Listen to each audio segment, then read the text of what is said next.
Dari kamar tahanan Kediri, puisi ini aku tuliskan. Di sini aku berdiri untuk memulai perlawanan.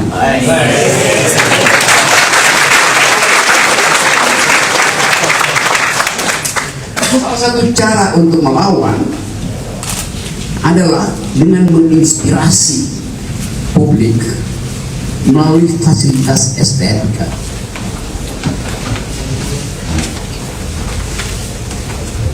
Kerawang Bekasi, kumpulan energi yang diwariskan pada kita oleh seorang seniman yang paham politiknya adalah republikanisme, itu Khairil Anwar.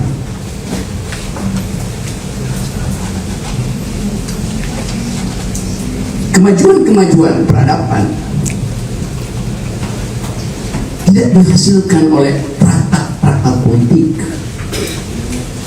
oleh manifesto besar, tapi oleh peristiwa-peristiwa kecil yang seringkali diberi energi oleh para seniman. Kita bisa baca dalam banyak peradaban keinginan untuk menghasilkan ingatan publik di Argentina yang tidak punya pengetahuan tentang akar sejarahnya diwujudkan melalui novel yang ditulis oleh Gabriel Marci, judulnya 100 Years of Solitude, 100 tahun diam. Karena Argentina nggak tahu dia tuh apa.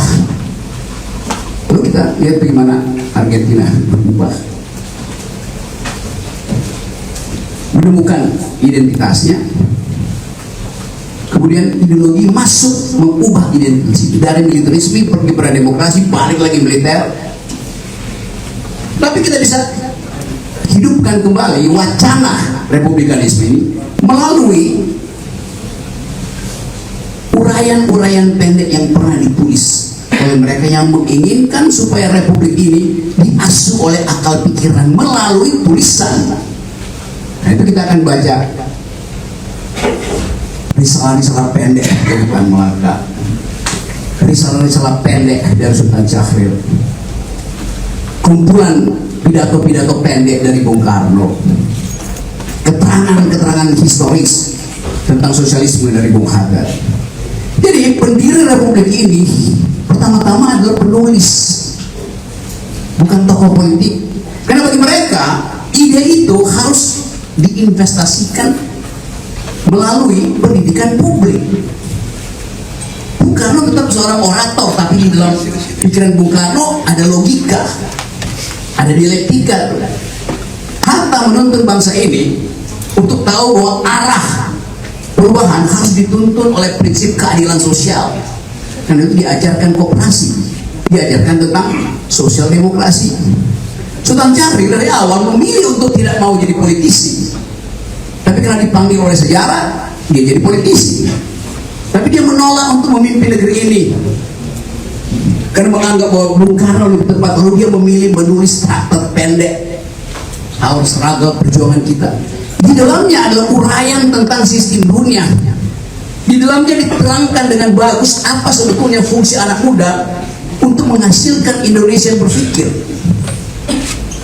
Jadi sampai hari ini kita masih menganggap sumber inspirasi ideologi negeri ini datang dari tulisan-tulisan mereka yang punya kemampuan estetik menyusun argumentasi secara koheren lalu diwujudkan dalam bentuk gerakan politik.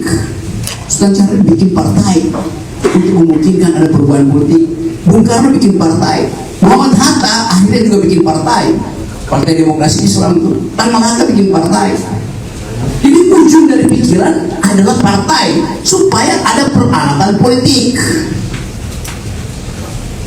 Tapi sekarang kita punya partai tanpa pikiran. Kan itu dasarnya. Saya akan berjuang habis-habisan sampai ke daerah untuk membesarkan PSI.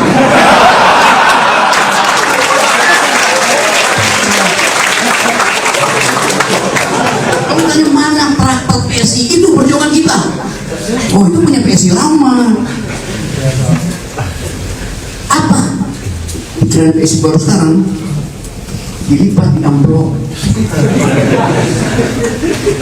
Begitu dibuka, merah, biru warnanya 150.000 untuk membujuk pemilih muda. Jadi bagaimana mungkin negeri ini dihidupkan dengan pikiran kalau ala politik tidak dihasilkan melalui diskursus, melalui narasi. Coba Pak Jokowi bikin puisi kayak tadi, Gibran atau Kaisang, belepotan. Politik hanya bisa disebut politik kalau diasuh oleh pikiran, itu namanya politik. Jadi Anda punya partai politik tanpa pikiran, itu artinya kaleng bekas. Tapi ada konsekuensi, yaitu mengambil risiko untuk ditahan di Polri, di Polres, di kamar tahanan kayak PAUD. Mantul beruntung dari kamar tahanan dia pilih ke kamar pengantin.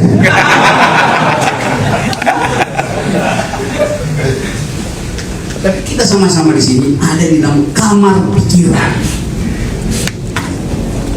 yang tidak ada dindingnya. Satu-satunya kamar yang tidak boleh ada dinding adalah kamar pikiran, supaya semua orang telanjang memperlihatkan kedemuannya. Yang kita pertontonkan mesti kedemuan, supaya kita dikoreksi. Ada orang yang dulu nggak mau dikoreksi karena dia bikin tembok, sehingga kita nggak bisa nonton. Padahal kita bisa tahu orang yang bikin tembok nggak mau pikirannya dikoreksi pasti orang dulu di dalam. Pikiran hanya disebut pikiran kalau ada yang membantah. Kalau Anda berpikir, Anda ucapkan pikiran itu, dan semua orang tepuk tangan, itu artinya Anda lagi kampanye. Kalau Anda berpikir, Anda ucapkan pikiran itu, dan tidak ada orang yang membantah, itu artinya Anda lagi berdoa. Jadi, pikiran hanya disebut pikiran kalau dipertengkarkan. Artinya apa? Konsekuensinya, kebebasan berpikir artinya kebebasan untuk mempertengkarkan pikiran. Kalau Anda punya kebebasan berpikir, dia ngomong, bebas berpikir. Oh iya, bebas berpikir tanpa sasaran, itu namanya. Berpikir hanya disebut berpikir kalau diarahkan untuk membantah pikiran orang lain. Itu namanya berpikir. Hanya disebut berpikir kalau pikiran itu diarahkan pada kekuasaan. Itu namanya berpikir. Jadi pikiran memerlukan sparring partner. Artinya perlu argumentasi.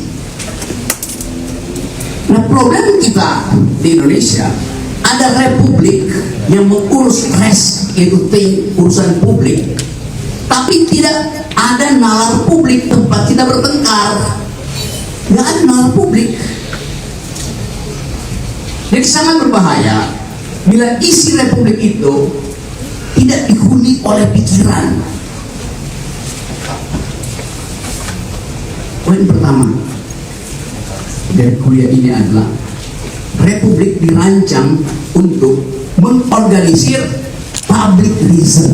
Saya mulai pakai, udah lama banget gue nggak pakai beginian ini. Saya ngajar 15 tahun lalu di UI. Sebelum UI jadi World Class University. Sekarang UI jadi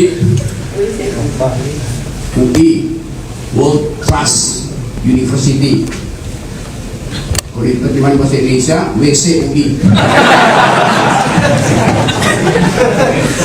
Bau. Saya pakai istilah dari luar, publik. Republik itu hidup melalui publik. Kayak bahasa Inggrisnya nih, public reason. Akal publik, nanti kita bahas apa itu akal publik. Jadi republik hanya disebut sebagai wacana untuk menghasilkan akal publik bila di dalamnya ada perselisihan ide-ide publik, bukan ide privat. Jokowi, mana ijazahmu? Gak bisa, saya tidak bisa tunjukkan. Itu milik privat saya. Harus tunggu keputusan KIP, Komisi apa namanya? Informasi Publik, untuk menerangkan bahwa ijazah Jokowi itu adalah milik publik. Kenapa? Karena dia mendaftar untuk jabatan publik sebagai wali kota, sebagai presiden. Itu kan memalukan. Ngapain mesti kita izin pada KIP? Sebetulnya kalau mau jujur, Pak Jokowi bisa bilang, ya oke, ya saya izin publik. Tapi periksa dulu, apakah pemilu itu urusan publik? Lu bongkar lagi di Mahkamah Konstitusi. Hal yang simpel, begitu dia mendaftar ke wilayah publik, maka seluruh peralatan administrasinya pindah dari dalam rumah, pergi ke ruang berpikir, itu ruang publik. Ini bayangkan misalnya, 2 tahun nggak bisa, saya kasih fotokopinya aja. Mana coba? Jadi ini contoh pertama bagaimana ruang publik itu dihindari karena takut berdebat. Padahal ruang publik dirancang untuk public discourse. Jadi kita benahi dulu kesalahan berpikir. Kalau itu punya Joko Taruk, nggak mungkin saya tagih karena Joko Taruk bilang saya nggak punya ijazah. Saya tidak menyembunyikan ijazah, saya menyembunyikan selendang bidadari. Apa beda Joko Taruk dan Joko Widodo? Joko Taruk mengintip bidadari yang lagi mandi, terus dia umpetin satu selendangnya. Buat apa? Buat terjadi kegelisahan di antara para bidadari. Karena kesan, oh, siapa yang ambil selendang saya sehingga saya nggak bisa kembali ke nirwana? Sambil diintip sama Joko Taruk. Jadi waktu Joko Taruk mencuri dan menyembunyikan selendang seorang bidadari, terjadi percakapan publik di sebuah kolam. Artinya Joko Taruk pintar, dia menyembunyikan selendang itu, para bidadari akan berbahaya untuk mempercakapkan peristiwa disembunyikannya. Biasa itu. Selendang maksudnya. Tapi ada Joko yang lain yang justru menyembunyikan identitas primer itu jasa supaya tidak dipercakapan publik, padahal dia orang publik. Joko Taruk orang privat.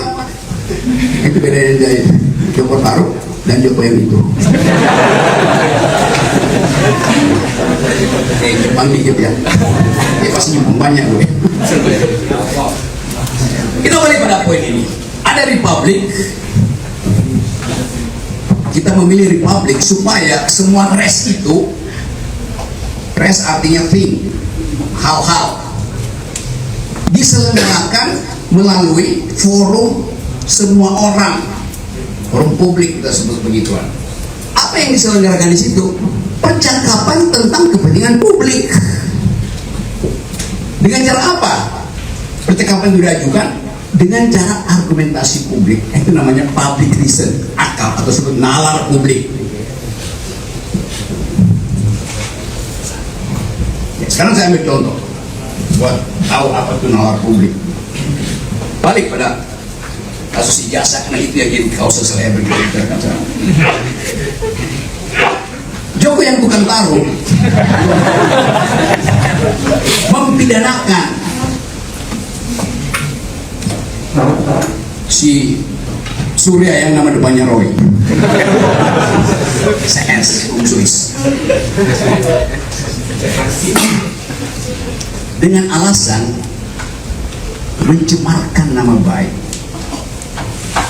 2 tahun diskurs publiknya berlangsung, tapi tanpa kemanfaatan penggunaan nalar publik. Memang saya kira publik mau bicara semua, talk show tiap hari ada di situ. Tapi prinsip nalar publik tidak pernah dibahas di semua stasiun TV. Apa itu? Bahwa Roy, Tifa, Resmond bertanya pada seseorang di dalam kedudukan publik dia sebagai kepala negara. Yang bertanya adalah warga negara. Warga negara bertanya, "Hei, kepala negara, mana ijazahmu? Lapor pencemaran nama baik." Nama baik itu hanya hubungan pidana antar orang, bukan antara negara dan warga negara. Kan Presiden Jokowi kedudukannya sebagai pejabat publik.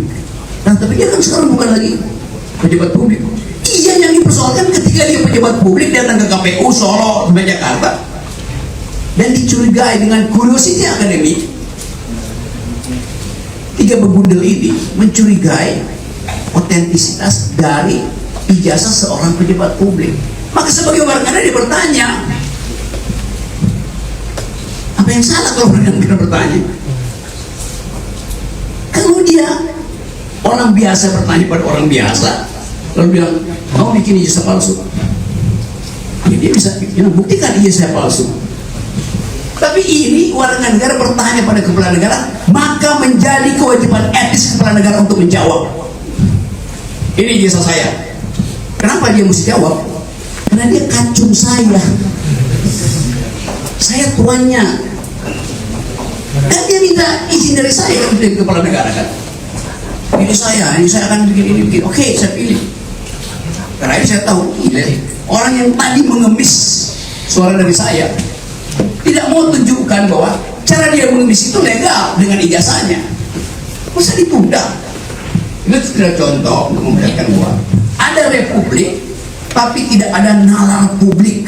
Bahaya.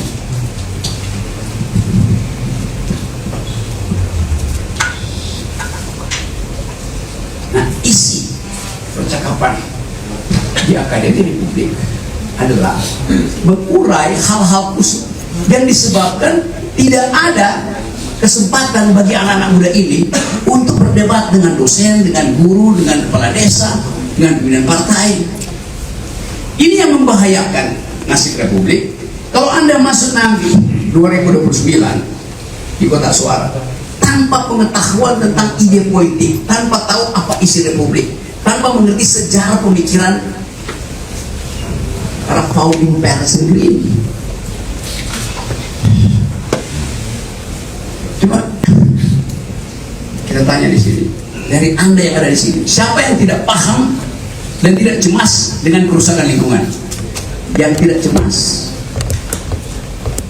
Siapa yang cemas? Siapa yang cemas?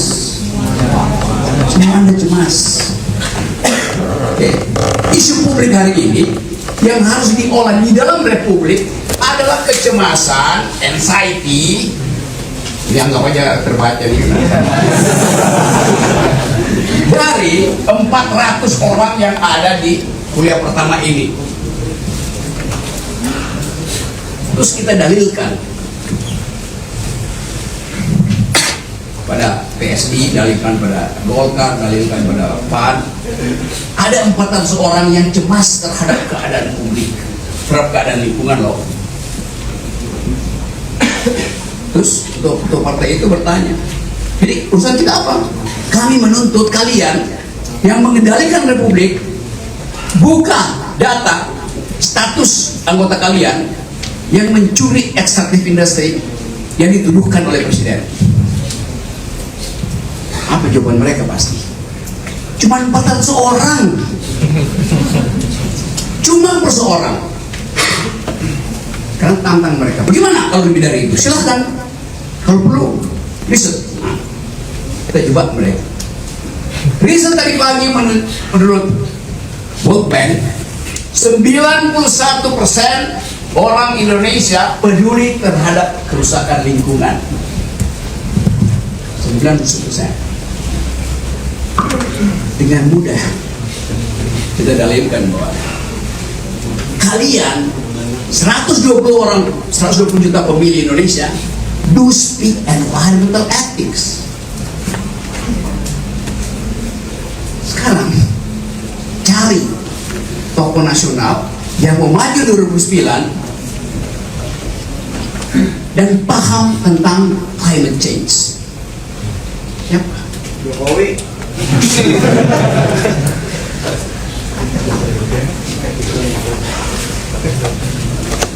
Memang. Padahal ini yang akan menentukan isi Republik 2009. Jadi kalau ada seorang presiden yang punya otak, dia bilang saya akan jadi calon presiden dengan mengandalkan 91% suara ini, yang konsepnya adalah perlindungan lingkungan.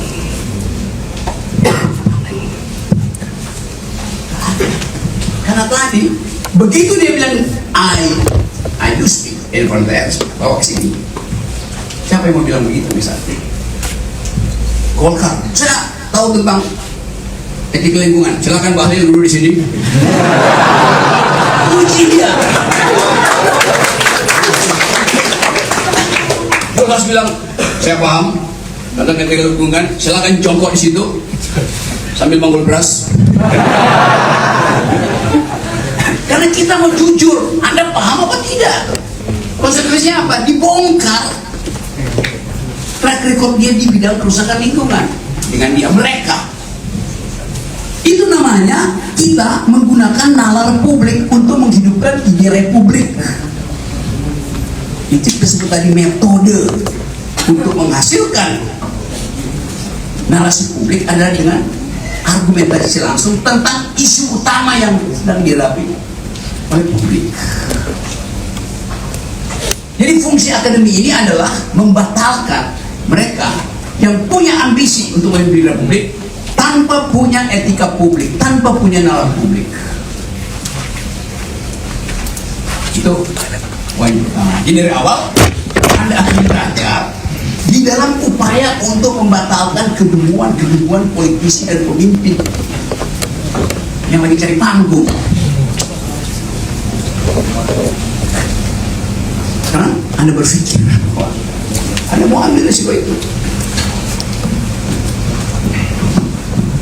Kalau Anda ingin ambil risiko itu, saya teruskan kuliah ini. Kalau enggak, saya berhenti di sini. Karena itu perjanjian sosial kita, sosial kontrak kita hanya di situ.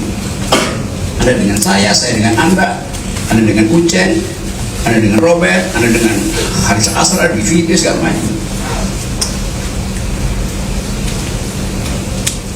Mau ambil risiko?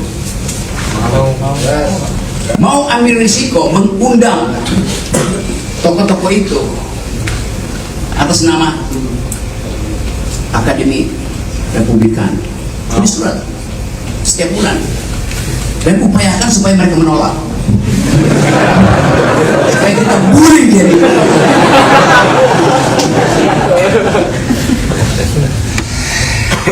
Kalaupun dia datang sini, upayakan buat dia jadi dungu di sini. Itu maksudnya bikin akademi beginian.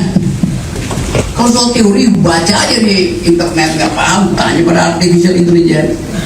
Tetapi perubahan politik tidak sekedar didasarkan oleh pertukaran pikiran, tapi oleh posisi ideologis yang jelas. Sampai situ dapat. Karena saya masuk pada bagian posisi ideologis. Itu mesti pesan GoFood. Aku apa dari sini?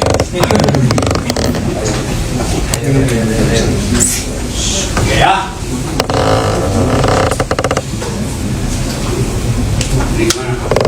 Dapat ya poin ini ya? Si publik, nalar publik, dan kondisi mutakhir dari kepublikan. Dapat ya? Oke.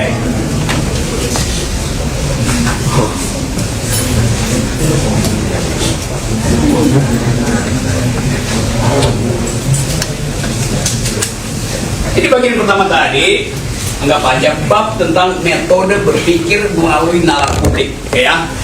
The public use of reason, kita. Public use of reason. Di bab satu tadi. Sekarang kita bicara tentang yang tadi saya sebut aktivitas politik dan berupaya untuk mengubah kondisi partisipasi. Jadi aktivitas politik, kenapa? Kamu pilih buat saya apa?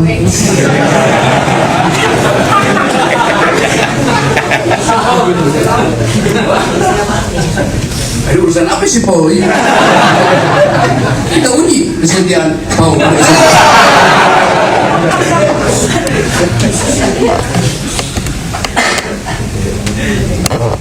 Kita coba lihat posisi ideologis dari Akademi Republik ini di dalam konstelasi ini tuh cuma ditempelin aja kok, ya, enggak ya. ini Coba-coba. Coba kita capek ya berdiri. bikin peta kecil tentang ideologi itu. Kita pakai pinjam cara berpikir Cartesius tentang apa biasa disebut ini? Saya sebut ini sumbu X, ini sumbu Y, dan begitu kan? Sih ini matematis. Cartesian namanya teman ini dibikin oleh Cartesius untuk memudahkan pemetaan matematik. Oke, ini sumbu X aksis, ini sumbu A ordinat, begitu kan? Ya.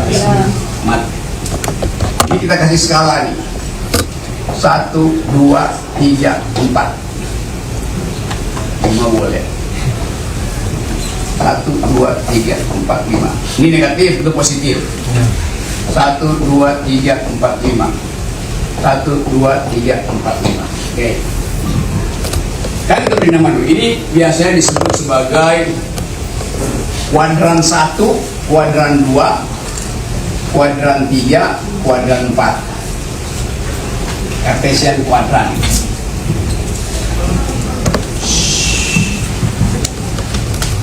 Sekarang kita beri nama. Sumbu X saya sebut sebagai sumbu politik. Jadi X itu sumbu politik. Sumbu E itu sumbu ideologi. Ya.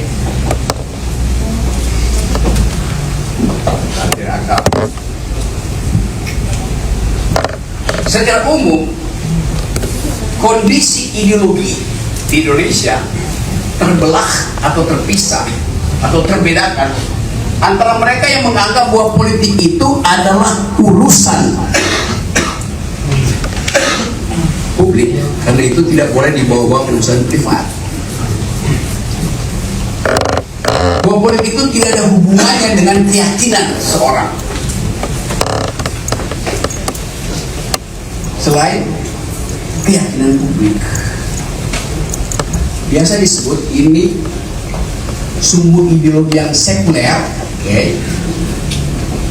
Sementara ada yang menganggap bahwa politik itu harus dihidupkan melalui doktrin-doktrin agama, doktrin-doktrin kebudayaan. Kita sebut itu sebagai sumbu teokratis, ya. Dengan kata lain, bagi mereka yang berpikir sekuler, Tuhan jangan dilibatkan di dalam urusan publik. Bagi mereka yang berpikir teokratis, Tuhan harus dilibatkan. Gampangnya begitu ya. Nanti kita lihat konsekuensinya. Jadi ada ideologi sekuler, ada ideologi teokratis. Dalam politik Indonesia itu dari awal sudah berlangsung. Ada partai-partai Islam, ada partai-partai sekuler nasionalis. Oke ya, itu dulu sumbunya. Sekarang kita lihat aksisnya, sumbu X-nya. Ada politik yang diasuh secara majemuk, ada politik yang diasuh secara terpusat. Pakai istilah yang lebih mudah diingat, majemuk artinya pluralistik, oke? Terpusat artinya monolitik. Nah, oke ya. Bukan ya? Tapi sini masih gitu ya. Pemetaan yang seperti ini, pemetaan ideologi untuk kepentingan perkuliahan ini. Sekarang coba kita masukkan di situ beberapa kasus. Kalau saya sebut misalnya partai yang beroposisi sekarang adalah PDIP. PDIP dia ada di kuadran berapa? Kuadran 1 kah? Kuadran 2, kuadran 3, kuadran 4. Golkar ada di kuadran berapa? PKB di kuadran berapa? PKS ada di kuadran berapa?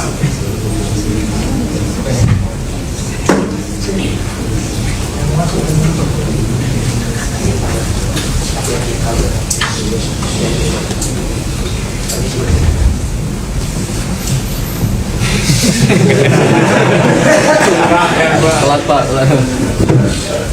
Telat. Bisa telat.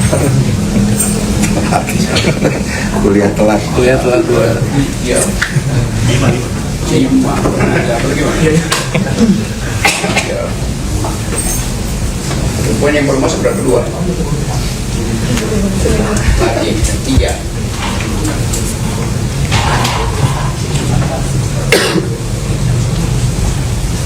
Kenapa tinggal 2? Biasanya ada 7. Dan kenapa ada 3? Biasanya cuma 1 dia buat tahu. Kan bidadari itu. Nah mungkin ada 3 bidadari itu di Polres. Ada yang salah lepas, dia Joko Taruh. Namanya kayak Joko Widodo. Oke, balik sini ya. Coba kita lihat. PKS, Partai Keadilan Sejahtera. Deteksi Anda dia ada di kuadran berapa? Ini teokratis, itu sekuler, ini monolitik, itu pluralis. Ini ada skala, nggak usah takut nanti juga. Dia ada di wilayah teokratis, jelas. Karena ada unsur agama yang sangat kuat di situ. Skalanya berapa? 1, 2, 3, 4, 5. Ini minus 1, minus 2, minus 3, minus 5. Kelas ya. Minus bukan berarti negatif ya, cuma penanda aja. Minus 3. 0, 1, 2, 3. Oke. 3. 4. Ini PKS di dalam sumbu X, di dalam sumbu E. Sekarang sumbu X-nya di sini apa di situ? Karena sifat politiknya. Tanah. Oke, tanahnya berapa? 2. Sekarang kita tahu ini PKS. Ideologinya ada agama Islam tentu saja. Kultur politiknya agak monolitik. Anda mesti kasih dalil kenapa? Ada Dewan Suro misalnya yang punya kedudukan final. Oke, nggak ada soal. Ini cuma pemetaan aja. PAN, ada di mana PAN?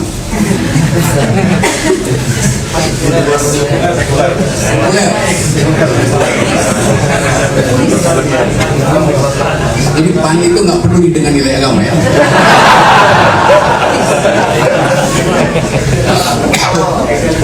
Bukan PAN unsur teologinya kuat banget. Karena pasti Muhammadiyah kan. Tapi mungkin dia nggak perlu lagi dengan teologi karena dia tergoda dengan geologi. Urusan tambang. Oke, PAN pasti ada unsur teokratik karena core ideas-nya dibuat oleh teman-teman Muhammadiyah. Maka ada dimensi teokratis. Tentu tidak sebesar PKS. Karena di PAN, oke, ada yang bukan Islam masih ada di situ. PKS juga mulai membuka diri seperti itu. Tapi kalau kita lihat genealoginya, PAN ada di dalam wilayah itu yang mungkin buat. Sekarang kita nilai dia monolitik atau dia pluralistik.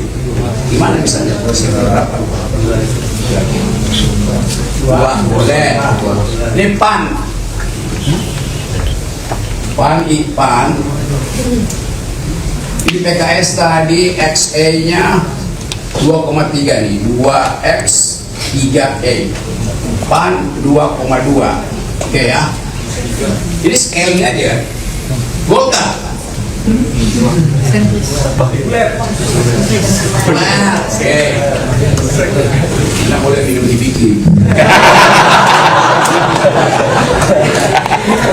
Jadi dia masih sekuler. Kalau dia berapa? Mak. Jadi, ya aja 0, 1, 2, 3, 4 boleh. Sistem pengambilan keputusan monolitik apa? Pluralistik. Monolitik karena ketuanya dia arah ini. Berapa monolitiknya?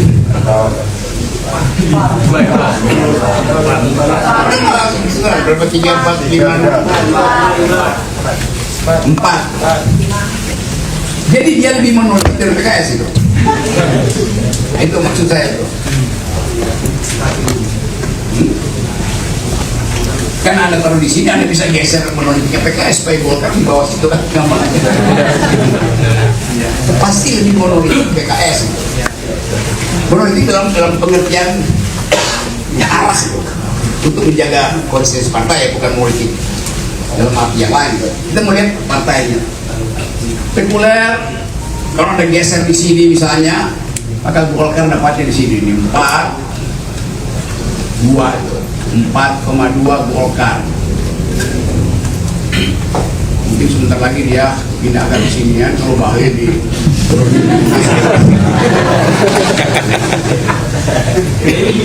PDI sekuler pastinya. Kondisi politiknya monolitik, melampaui PKS atau sebelah. Kenapa? 5. Karena apa? Karena Jokowi. Sekulernya berapa? 5. Monolitik 5,5. PDI sangat sekuler, tapi kepemimpinan Megawati pasti yang ada bayangkan. PKB Islamnya tuh basisnya NU pasti ada teokratisnya. Monolitik berapa? 5. PKB Anda bisa taruh apa aja di sini. Demokrat sekuler berapa? Monolitik apa? 5. Militer soalnya. PSI bilang berapa PSI? Berapa? Oke, PSI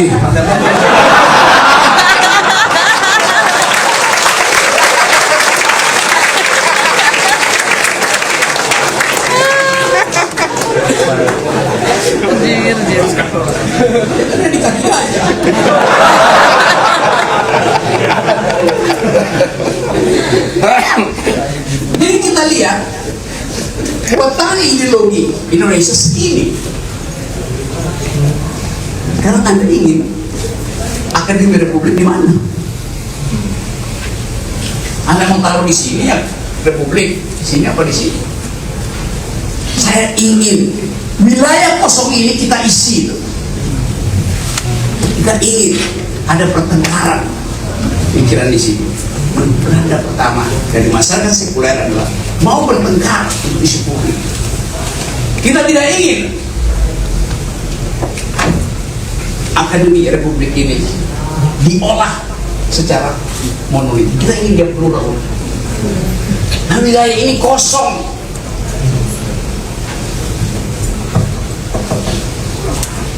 Jadi ini wilayah operasi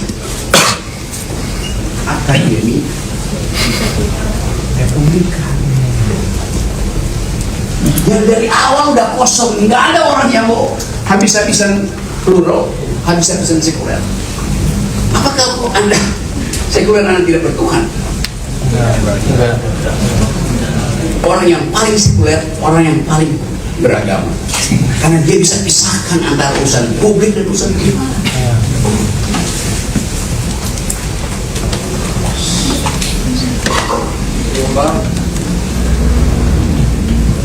Yang ada di kita, majemuk artinya saling menghargai. Oh iya,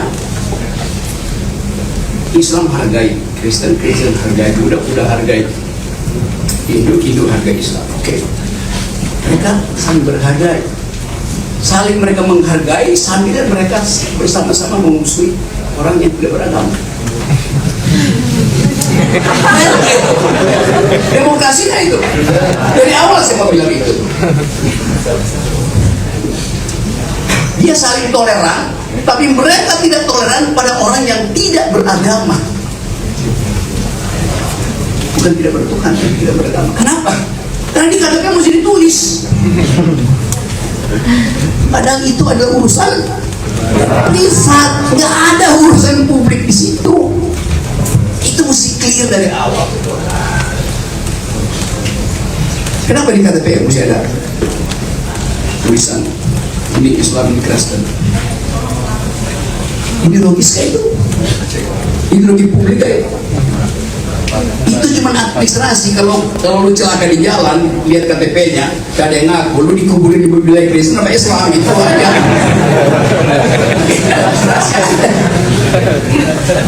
Jadi problem sekarang. Jadi saya inginkan posisi ideologi kita ada di kuadran 4. Dan itu yang kesepakatan di antara para pengajar. Kita nggak peduli bertuhan kayak nggak bertuhan, bertuhan 5, bertuhan 7. Anda nggak peduli pada Tuhan, tidak soal.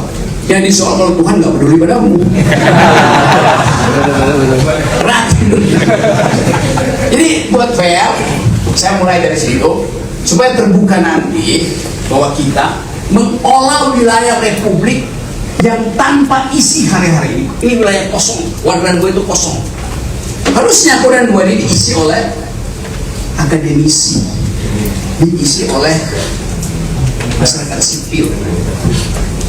Sekarang nggak ada partai yang mau di situ, takut dibilang nggak beragama.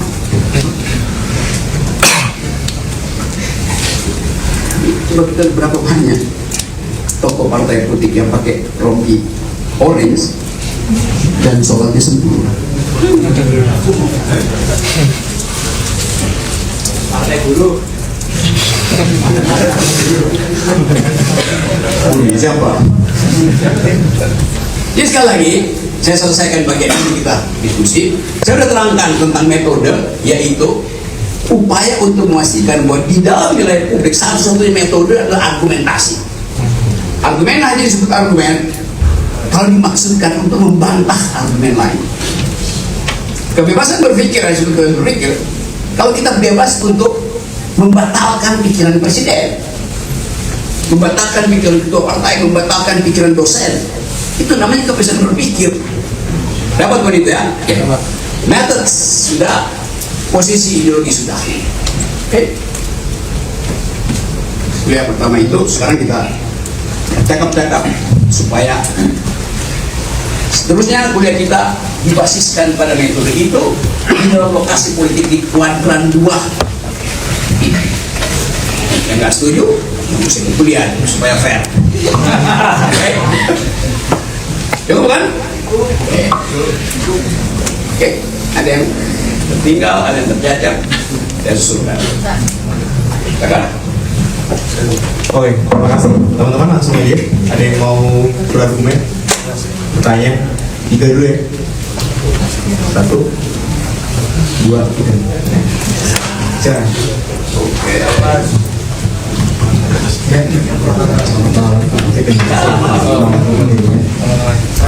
Ya, saya tertarik dengan pembahasan mengenai Republik. Coba saya dulu juga kita lihat beliau konsentrasi di negara. Mungkin pertanyaan yang ingin saya sampaikan ialah pemikiran mengenai Republik adalah pemikiran yang telah lama, sangat dalam, dibicarakan pada meja sidang DPUPKI dahulu oleh para pendiri negara kita, di mana pemikiran itu dibahas berhari-hari, yang mana opsi-opsi dari bentuk pemerintahan pada akhirnya dijatuhkan pada bentuk republik dan dengan bentuk negara kesatuan. Pertanyaan utama yang ingin saya sampaikan adalah apa faktor paling krusial yang membuat ide republik dari para pendiri negara akhirnya melenceng jauh seiring dinamika ketatanegaraan kita saat ini. Terima kasih. Oke, bagus. Kenapa melenceng? Kenapa itu diberikan oleh Soekarno, Sultan Syahrir, Tan Malaka, Nazi, segala macam itu yang kemudian disepakati di dalam Putusan konstituante, yaitu negara berbentuk republik, kedaulatan ada di tangan rakyat. Kira-kira apa? Oke, taruh situ sebagai penjelasan pertama. Feudalisme masih ada di dalam mental yang sampai sekarang. Apa lagi? Oke, oligarki membatalkan percakapan publik. Apa lagi? Jadi dengan mudah kita bilang republik harus dihasilkan ulang dengan membatalkan oligarki dan menihilkan feudalisme. Panjang urusannya itu. Gak bisa dalam 3 sesi di sini. Tetapi kalau ide itu kita tahu bahwa memilih republik artinya hilangkan kultur feodal. Memilih republik artinya seluruh urusan mesti terbuka bersama dengan kasakusuk presiden. Oligarki. Jadi itu isinya sebetulnya. Dan kita bahas itu di sini supaya ada energi untuk bertengkar tentang isu-isu itu di publik dalam talk show.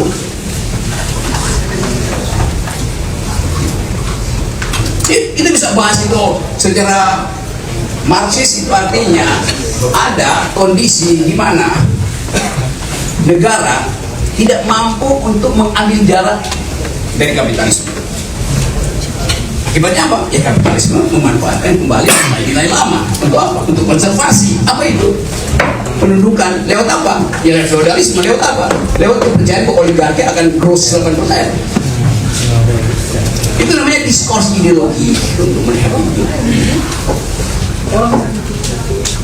Tapi yang jelas kita paham bahwa potensi memperluas ide republikanisme ini caranya adalah dengan menggeser sumbu X ke bawah dan menggeser sumbu E ke kanan.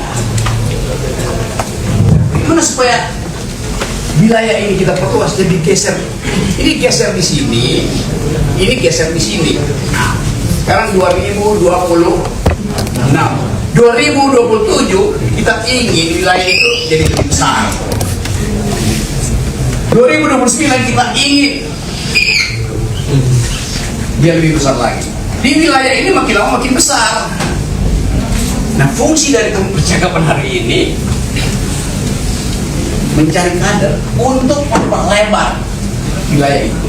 Dengan kata lain, perkecil demokrasi, perkecil monolitik. Dapat jadi itu. Iya.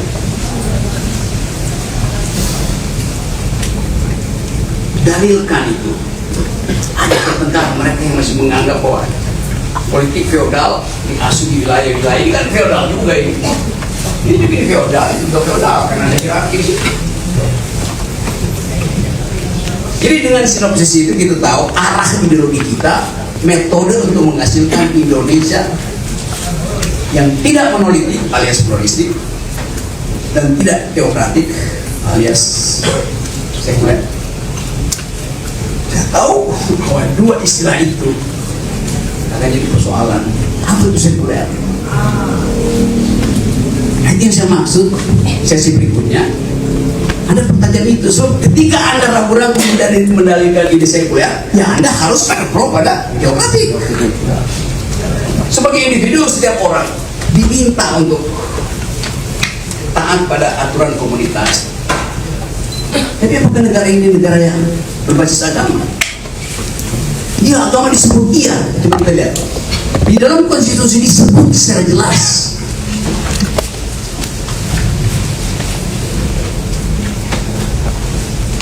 Negara menjamin hak beragama. Betul kan?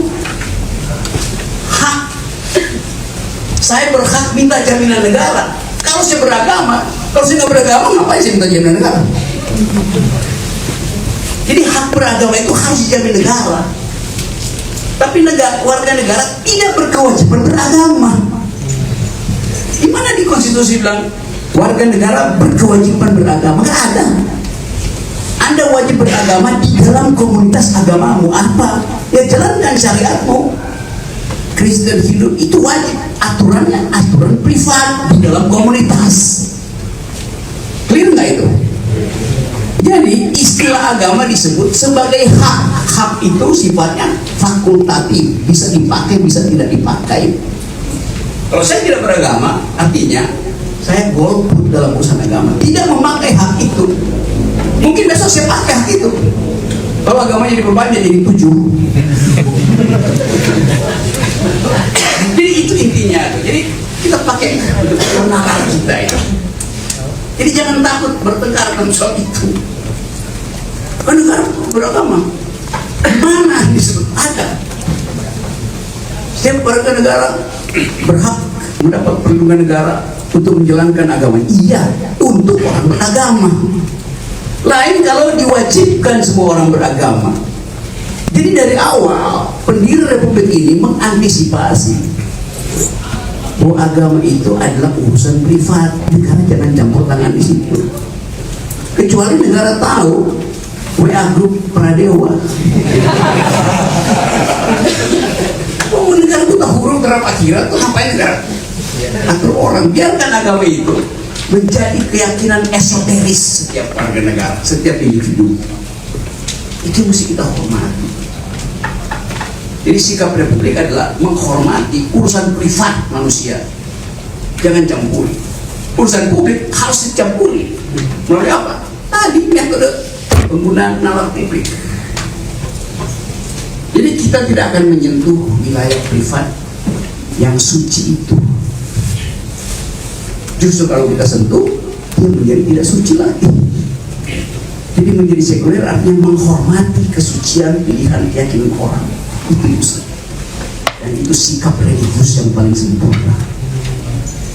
Assalamualaikum warahmatullahi wabarakatuh.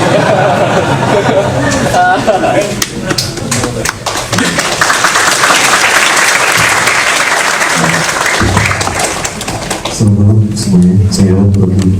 Sebelumnya sebelum masuk pertanyaan, aku mulai resah karena kebetulan aku sekolah di Solo yang baru-baru ini jadi tempat wisata, bentar lagi tempat wisata juga. Ada tembok ratapan Solo yang baru, bentar lagi bakal banyak eksoan karena mau Idul Fitri ini belum berjalan. Saya lihat siang-siang pun ada yang tahlilan. Besok lebaran banyak pengusaha yang sana juga itu kebetulan. Karena ini pertanyaan saya lebih ke tadi kalau udah bahas dulu dan segala macam, lebih ke kekhawatiran di generasi saya aja. Kebetulan generasi Z, beberapa diskusi sempat di diskusi publik dan dapat statement yang kurang menyenangkan sebenarnya. Bahas soal Pancasila. Wah, yang kata Ibu Rocky, the foundation of philosophy ya. Itu saya sempat mempertanyakan apakah Pancasila masih relevan, apakah Pancasila masih sanggup untuk dibahas dan lain-lain. Malah bilang, wah komunis yang waktu ini maksudnya gimana nih kalau tiba-tiba mempertanyakan Pancasila dengan komunis ibu, mempertanyakan Republik ini sebenarnya manifestasi kemana sih? Kita tuh mau kemana arahnya? Karena menurutku di beberapa ideologi besar seperti Marxisme, liberalisme, semua itu punya neo dan pos. Neo pos-posnya itu. Sedangkan Pancasila tidak pernah digugat. Kalau digugat sering ya, tapi gak pernah ada pengugatan secara diskusi itu. Aku yang mempertanyakan, kenapa orang-orang gak berani? Kenapa kita gak mempertanyakan Pancasila dulu sebagai dasar kita? Kita kita mau gerak ke hal-hal besar, sedangkan utopia kita aja kita nggak punya. Kalau mau pertanyakan itu, kalau bisa pun kita menghasilkan utopia mana yang kita satukan arah gerak kita gitu.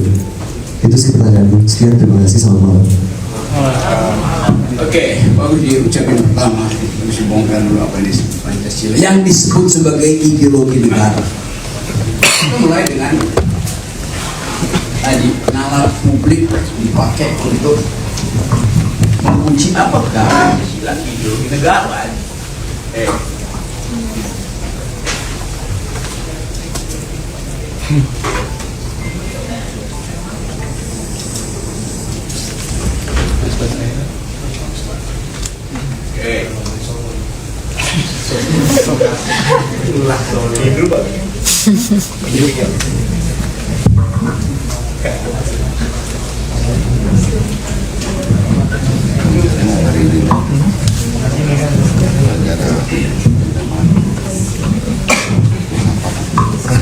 Kita lihat keterangan di dalam konstitusi kita.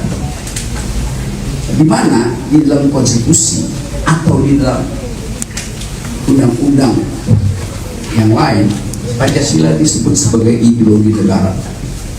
Di mana? Diucapkan sebagai ideologi, tetapi formalnya di mana diatur bahwa itu ideologi negara? Di zaman Hitler, fasisme itu ideologi negara ditulis di dalam konstitusinya.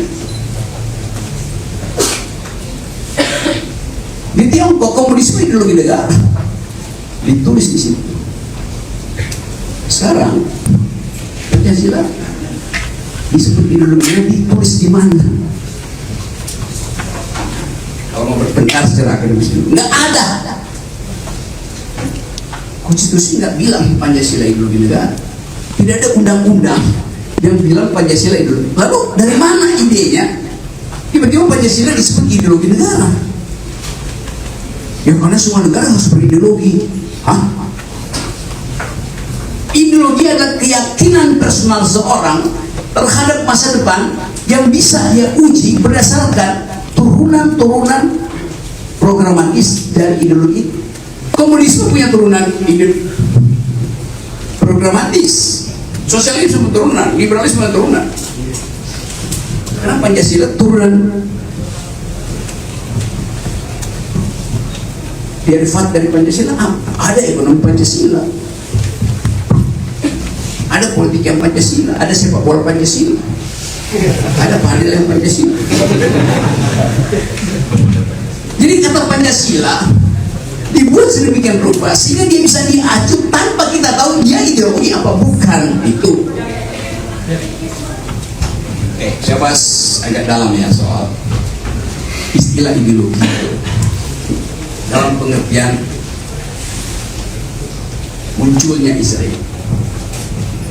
Ideologi artinya orang yang tidak bisa berpikir, ideolog, karena dia mencerminkan hidupnya pada doktrin.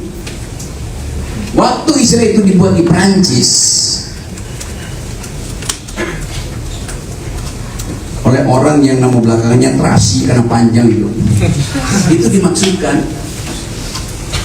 untuk meledek mereka yang tidak bisa berpikir. Lu ideologis lu. Artinya betul pikirannya tuh.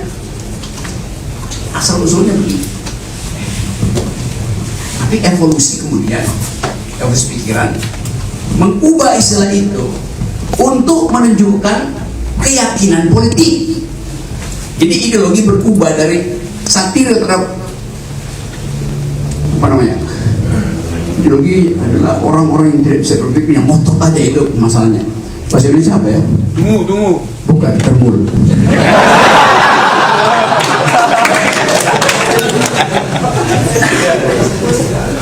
Itu maksudnya. Tapi kemudian itu dipakai untuk menerangkan ini. Jadi dari istilah yang sifatnya melecehkan, dia kemudian menjadi istilah yang produktif untuk menuntun percakapan politik. Karena itu partai politik menganut ideologi.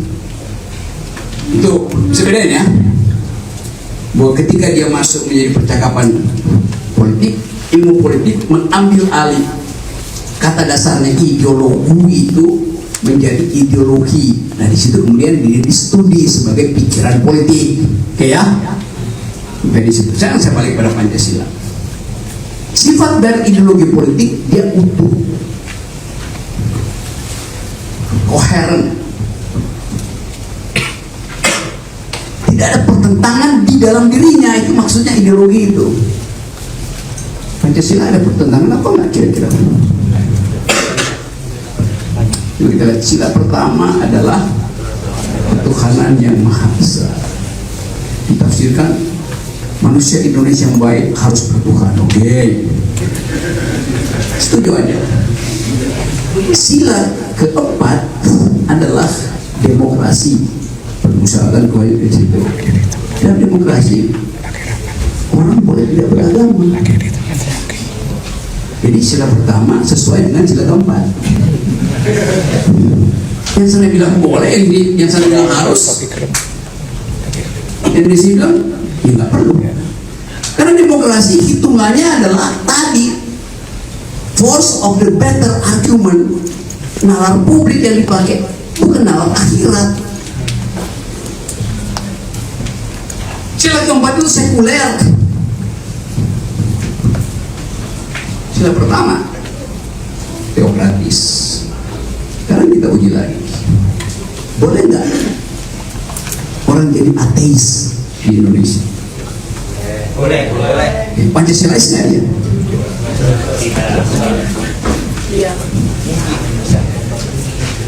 Sila pertama punya ketuhanan yang maha esa, artinya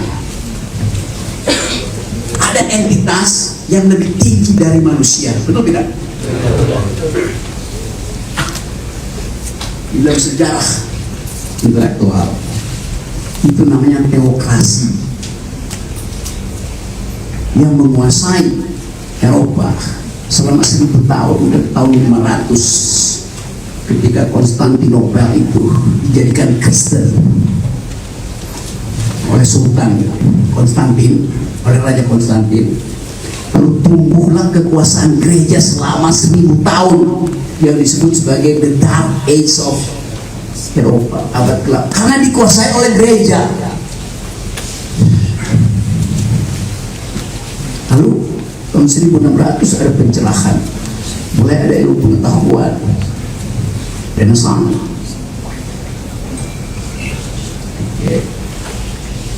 Renaissance artinya kembalikan kehidupan publik,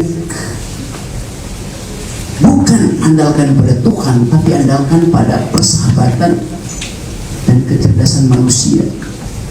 Sila pertama itu di abad 15 adalah ketuhanan yang maha esa.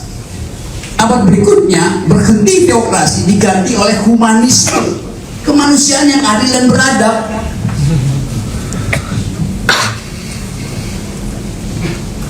Artinya tidak diperlukan Tuhan untuk berbuat adil dan beradab.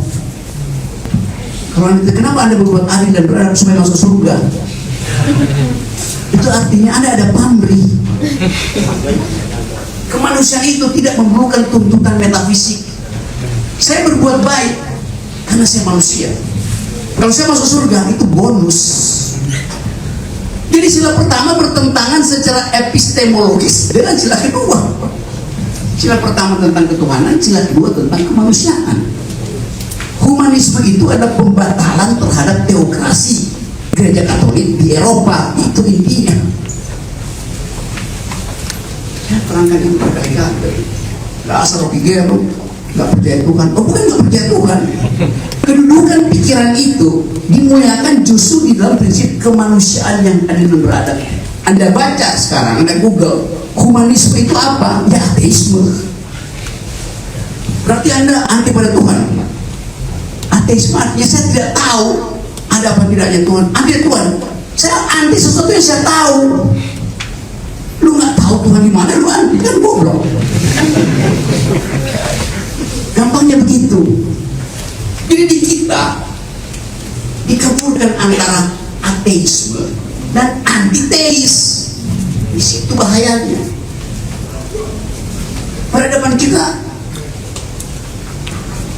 ateis dari awal. Apa? Animisme.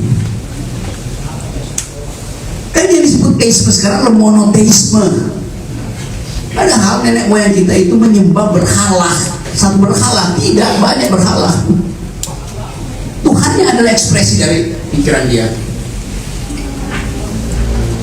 Bagus nggak kalau monoteis? Bagus. Tapi kenapa yang politeisme itu salah? Bukankah nenek moyang kita politeisme, animisme? Monoteisme adalah agama-agama timur. Tidak, monoteisme itu agama-agama barat. Termasuk Islam dulu itu bagian dari barat.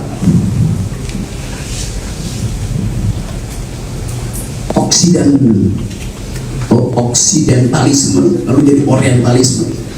Jadi monoteisme itu agama impor. Terus ya kita jujur, Islam dari mana? Saudi Arabia di provinsi berapa di Indonesia? Kristen dari mana? Palestina itu kecamatan apa di Jogja? Dan itu bukan agama asli Anda. Kan kita impor agama itu. Nah itu yang saya maksud, kejujuran berargumen. Jangan takut depan itu. Salah mungkin keterangan saya, tapi memang saya punya argumen. Ada nggak? Jadi ini bukan provokasi untuk jadi ateis, tidak. Untuk menerangkan kekacauan membaca sejarah itu aja. Bagus Anda beragama kan? Jadi sekali lagi, kalau kita bicara tentang wilayah ini, semua hal mesti berani kita urai, bukan dengan sentimen tapi dengan argumen. Batalin aja keterangan saya.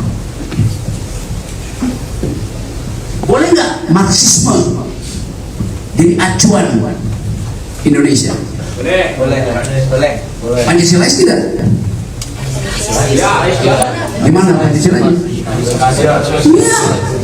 Keadilan sosial itu Marxisme in optima forma bahkan. Ini apa yang salah dengan Pancasila?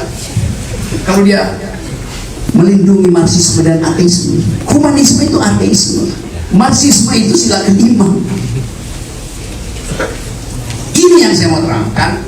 Pembicaraan menjadi gugur karena kita tanggung berargumen, takut ditangkap polisi.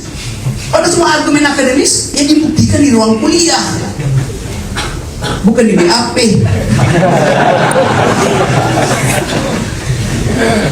Jadi sekali lagi, teman-teman,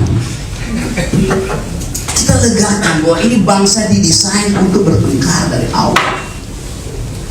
Kesalahan para pemimpin takut bertengkar. Kenapa? Demi NKRI, demi persatuan. Oh, oke. Kenapa diperlukan persatuan? Karena kita berbeda-beda, maka diperlukan persatuan. Begitu cara berpikirnya. Bukan versi Jokowi, demi persatuan tidak boleh ada perbedaan. Kan kacau logika aja. Prabowo juga udah mulai ikut-ikutan begitu. Kira-kira fair, ini argumen aja. Ontologi bangsa ini adalah kemajemukan. Oleh karena itu diperlukan persatuan. Jangan dibalik. Karena ada persatuan, demi persatuan tidak boleh ada perbedaan. Lo ontologi kita perbedaan kok. Etnis, ras, keyakinan, sexual orientation itu aja. Jadi sekali lagi kita akan masuk dalam percakapan yang berbahaya. Tapi kalau Anda tidak ingin menyodorkan pikiran dalam kondisi bahaya, Anda jadi pengecut. Karena Anda diperintah oleh akal untuk eksplisitkan pikiran. Semua kitab suci memaksa Anda untuk berpikir, karena itu ada interpretasi. Apalagi soal Pancasila, kenapa nggak boleh diinterpretasikan? Bible ada interpretasinya, Quran ada interpretasinya. Kenapa Pancasila nggak boleh? karena ketakutan bahwa negara ini akan pecah. Baru pecah emang kenapa? Kalau pada akhirnya terjadi federalisme, dan ternyata human development index kita tumbuh ketika negara jadi federal, kebebasan berpikir tumbuh ketika negara jadi federal, kecerdasan tumbuh ketika jadi federal, kemiskinan hilang ketika federal. Bukankah itu perintah konstitusi? Cerdaskan kehidupan bangsa, hilangkan kemiskinan.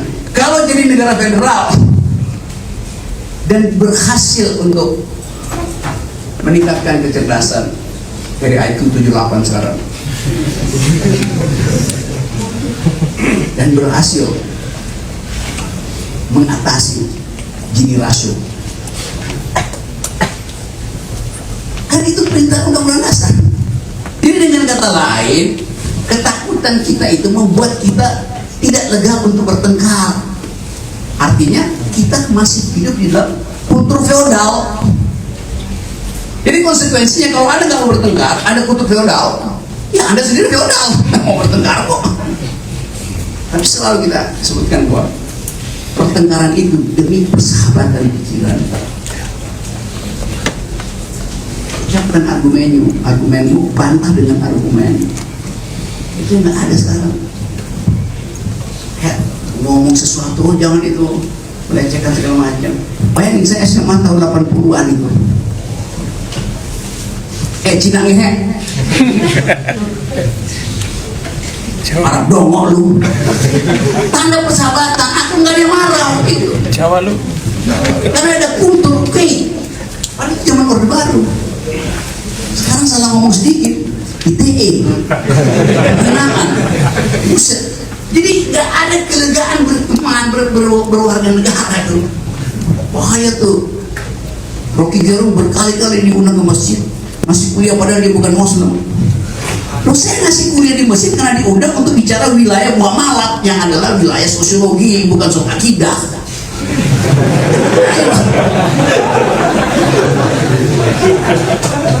Jadi itu yang saya sebut. Saya, Robert, Haris, Bivitri, Uja segala macam merumuskan satu kondisi yang menemukan bahwa Eko, Paul menganggap Indonesia ini berhenti berpikir karena wilayah kuadran 2 ini nggak ada yang isi, semuanya di sini. Padahal ini wilayah untuk berdebat. Anda bisa isi lagi apa di situ? Anda misalnya, Anda berlokasi di mana? Kuadran 2. Anda udah mulai ikut kuliah.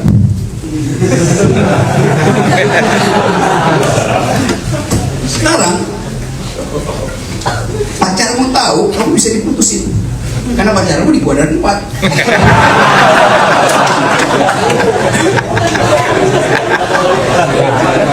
Tinggal Anda pilih, Anda bisa pujuk dia atau Anda terpujuk oleh dia. Pokoknya yang diterangkan dia di Pak yang diterangkan oleh Rocky Gerung, diterangkan oleh Eko, diterangkan oleh Paul, oleh Robert, oleh Bivitri, semua itu adalah dosa.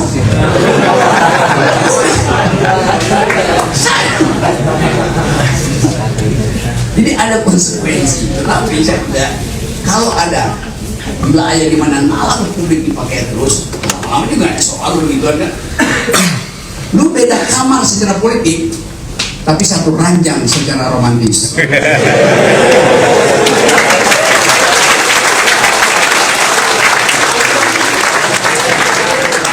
Ya, oke, yang lain. Betul.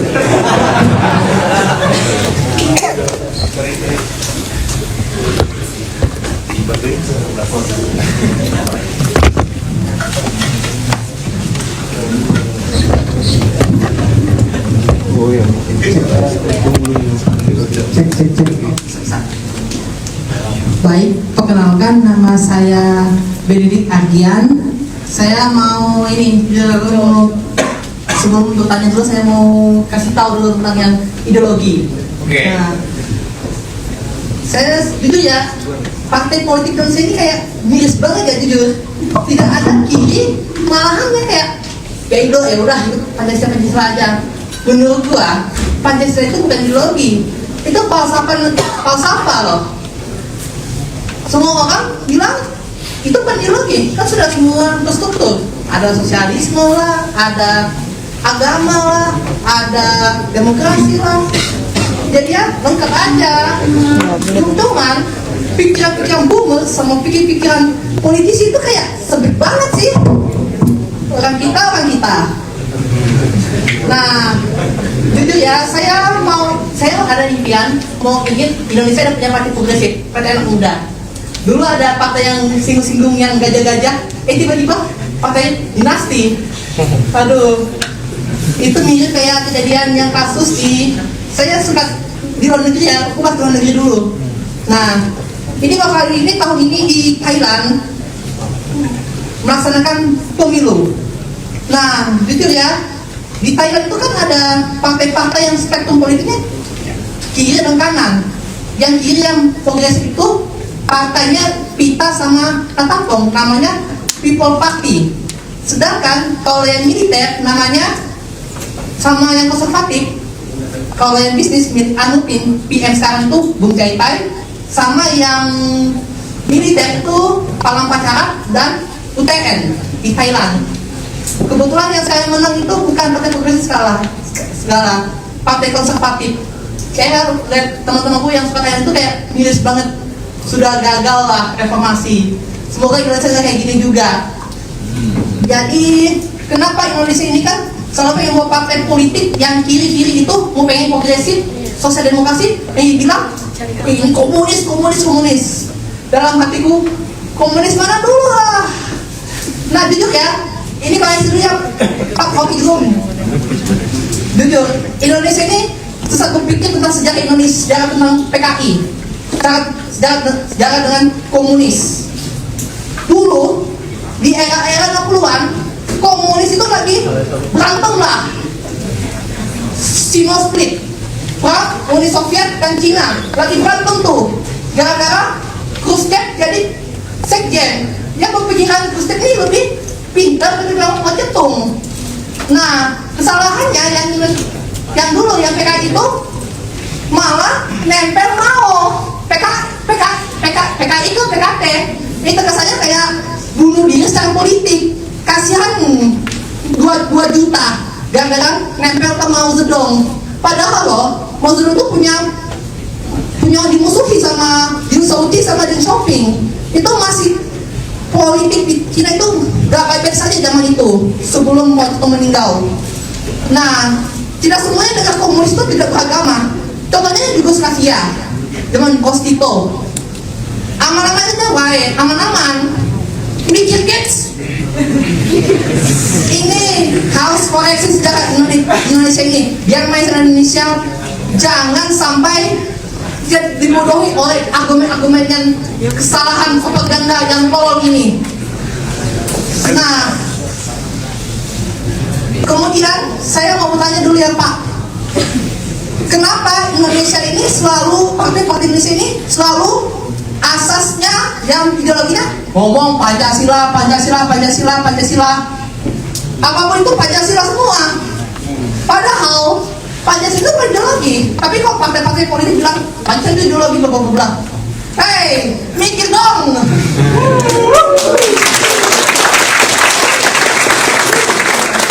Anda tahu ya, yang partai paling ada ideologi cuman PKS, Islami, PDIP, PKI, sama Gerindra, saya kanan.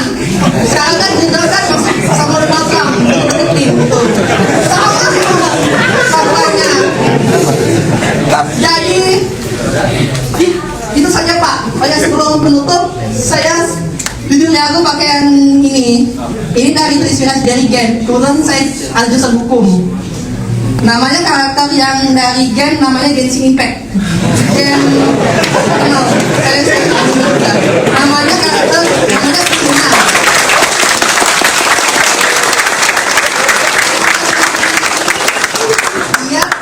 Dia itu bukan aktor, dia itu latar belakangnya hukum dan pimpinan di region tersebut, region Fontaine. Sedangkan aku jurusan hukum.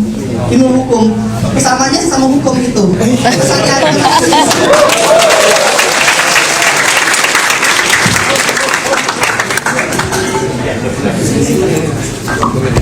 Oke, terima kasih atas komelan.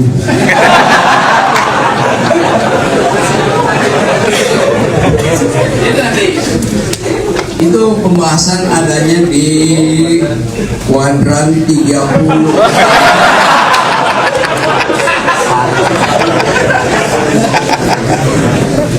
Ya, dia menerangkan sekali sudah dijawab. Memang itu kondisi dari kedunguan sistem politik kita, kedunguan dari aturan berpolitik, karena ideologi diharamkan. Karena dianggap kalau berideologi itu akan terpecah. Padahal justru dengan ada ideologi, perpecahan itu diselesaikan melalui forum publik. Kenapa dari dulu ya pokoknya semua partai harus asasnya Pancasila itu. Kenapa nggak dibilang saya partai asas saya sila pertama, partai sana Pancasila asasnya sila kelima, kan lebih fair kan? Jadi kalau partai sama asasnya sama, dia ngapain kampanye?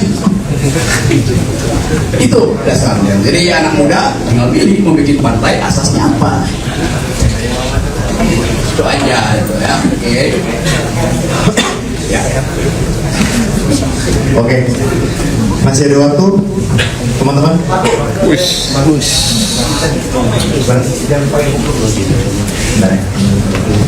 Baik. Banyak yang telat.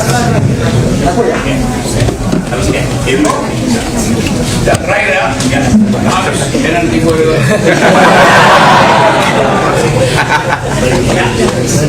Halo, selamat malam semuanya. Terima kasih. Tadi temannya ada yang dari Solo, saya dari Bali. Sebenarnya tadi saya sempat berharap kalau misalkan bakalan ada kelasnya ini di Bali, ternyata di Mataram. Sebenarnya tadi sempat ada muncul pertanyaan ketika Bung Rocky tadi menyebutkan bahwa ini akan menjadi kultur akademis gitu. Tapi yang saya juga rasakan gitu, di kampus saya, mungkin teman-teman di sini juga merasakan di kampusnya teman-teman, yang tadi teman-teman sudah komplain gitu bahwa kayaknya kita ngecap dosen aja masih di-templating gitu. Kultur feodal itu juga ada di kampus sendiri. Padahal kan? Teman-teman ngerasa nggak sebenarnya kultur feodal itu juga ada di kampus sendiri kan? Iya, kita harus mengamini dong. Memang itu yang terjadi sekarang kan. Tapi yang sebenarnya saya mau tanyakan adalah, oke, kita mau merubah gitu. Kalau kita mau merubah, apa yang harus dibongkar terlebih dahulu? Padahal akademisi ini yang masuk dalam dunia pendidikan ini juga melegalkan feodal itu sendiri. Gimana? Ya kayak gitu. Bahkan beberapa waktu yang lalu bahkan dosen saya tuh sempat curhat sama saya bahwa kayaknya saya sudah nggak mau ngajar lagi dari kampus karena berbelit birokrasi. Saya udah nggak mau ngajar lagi di kampus karena sekarang kampus ini udah pasar banget gitu. Dia aja nggak ngerti gitu loh bagaimana kultur akademis itu sendiri gitu. Mungkin teman-teman yang di Jogja cukup beruntung gitu loh. Saya di sana pertanyaannya nggak sekritis teman-teman yang di sini gitu. Jadi kalau misalkan mau ini dijadikan kultur pendidikan akademis, itu yang dibongkar di awal gimana? Karena balik lagi tadi kalau misalkan yang ada di kampusnya sendiri aja feodal gitu. Itu yang pertama pertanyaan saya. Yang kedua, kalau tadi dibilang untuk masyarakat sipil, sipil seperti apa? Itu yang saya mau Bung Rocky mungkin definisikan sipilnya seperti apa, karena akan menjadi elit banget kalau hanya kita yang ada di sini atau hanya teman-teman yang ada di kampus akademis saja yang bisa ngerti gitu. Tapi kita juga harus paham bahwa kita yang ada di kampus itu kita lemparkan ke pedesaan, bisa nggak kita ngasih tahu? Susah gitu. Emangnya di Indonesia buku yang dijual di sini itu termasuk murah? Enggak gitu.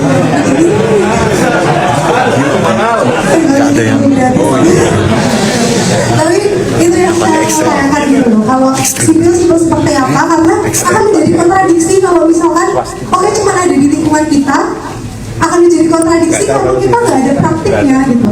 Praktiknya gimana sih ke teman-teman yang mungkin buruh tani atau mungkin teman-teman yang memang teman-teman tahu apa ya, yang tidak mendapatkan akses kayak kita gitu. Ya apa sih yang teman-teman bayangkan gitu? Dan pendidikan tingkat buat MBG apa gitu. Jadi itu sih yang sebenarnya saya rasakan dari tadi. Besar harapan saya kalau misalkan dapat diterangkan secara praktis seperti apa, karena itu bisa menjadi otokritik buat kita apa sih yang sebenarnya bisa kita lakukan bersama-sama gitu. Terima kasih.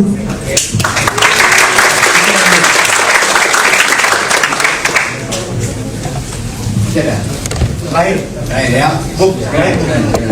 Setelah ini kan ada private. Langsung aja udah. Saya mau nyambung dengan pertanyaan kawan tadi di sebelah yang singgung tentang masalah partai di Indonesia ya. Oke, kenapa kamu pernah putus sama dia?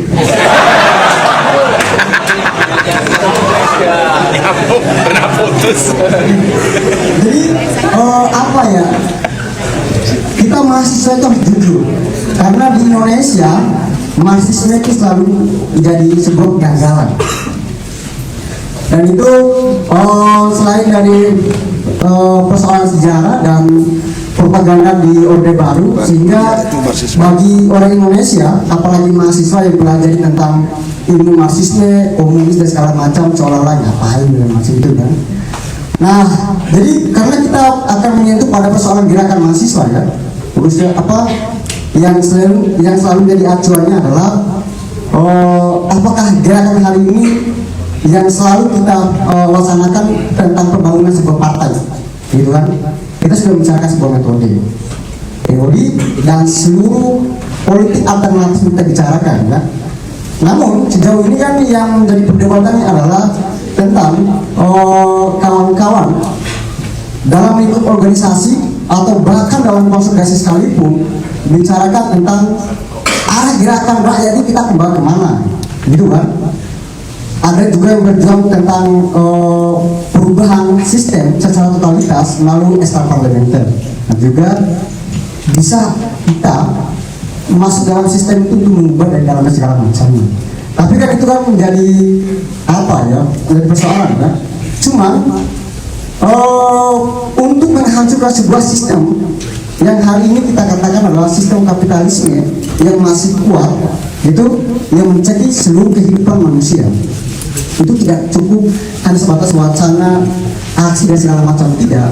Karena kita ini menghadapi situasi yang benar-benar sangat menakutkan gitu loh. Nah, karena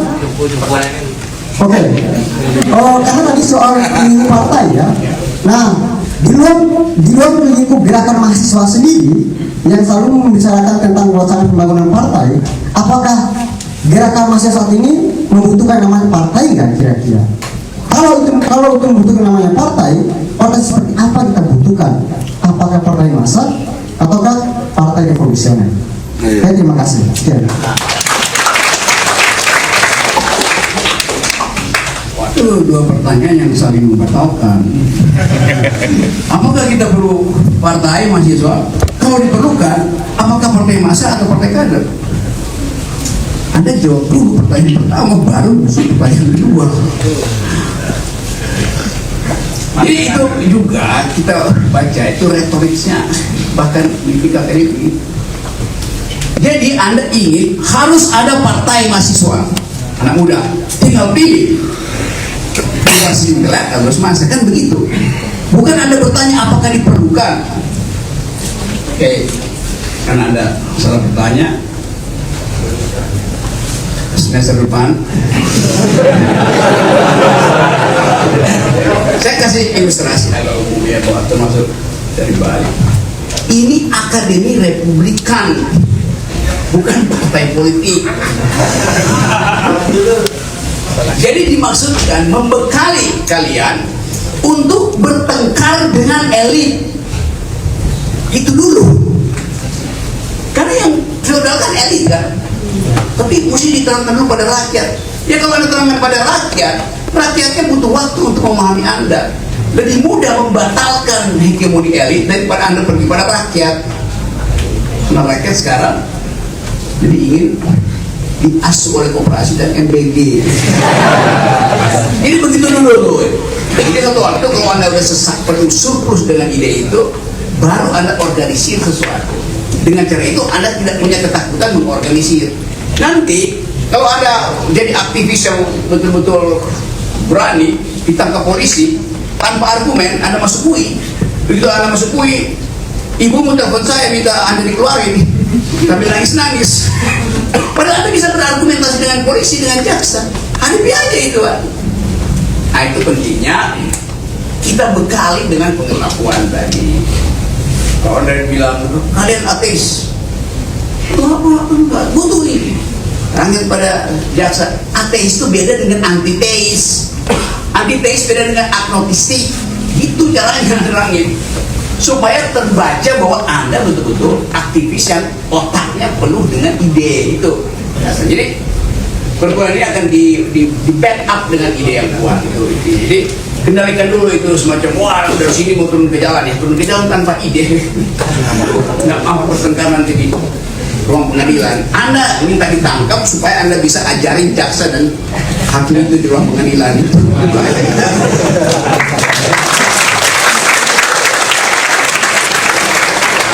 Udah gue cerita. Yang kedua, diam-diam bonus demokrasi akan gagal karena statistik menunjukkan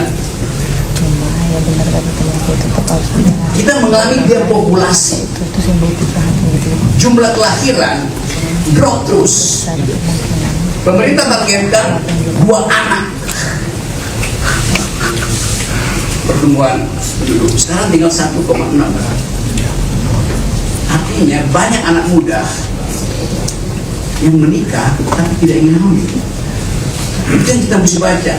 Frustrasi menghadapi ekonomi atau ada perubahan proses metabolisme dalam tubuh. Mesti dipelajari. Ada di fakultas kedokteran nggak sih? Yang belajar kedokteran. Mau dokter menjadi apa, dokter apa? Hah? Kejiwaan, psikiatri, bener. Jangan jadi dokter ginekolog. Gak akan ada pasien karena gak ada wanita mau hamil. Maksudnya begitu. Jadi Anda bagus jadi psikiater. Gitu. Tapi jangan buka klinik Jogja karena di sini akan sehat semua. Jadi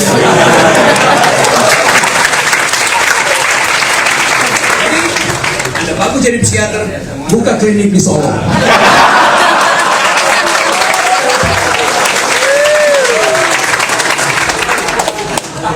Oke, teman-teman, terima kasih.